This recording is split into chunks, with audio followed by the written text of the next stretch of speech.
hindi pinalampas ng ina ni Andrea Brillantes, na si Belle Brillantes ang komento ng isang netizen, at sinagot siya ng walang mintis na salita.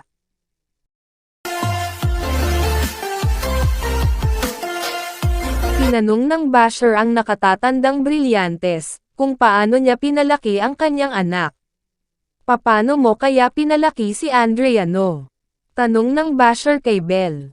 Paano? Napagtapos niya sa school mga kapatid niya, nakapagpagawa ng bahay, may sariling negosyo. Ikaw, anong ambag mo sa mundo? Sagot ni Belle.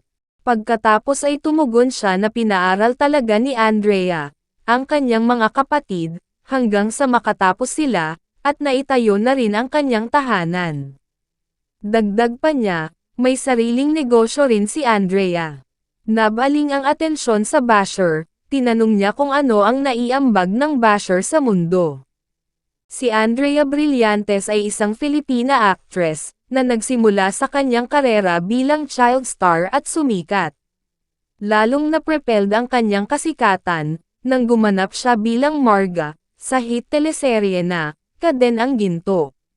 Miyembro siya ng The Gold Squad, kasama ang kanyang, Kaden ang Ginto, co-stars na sina Francine Diaz, Kyle Echari, at Seth Fedilan.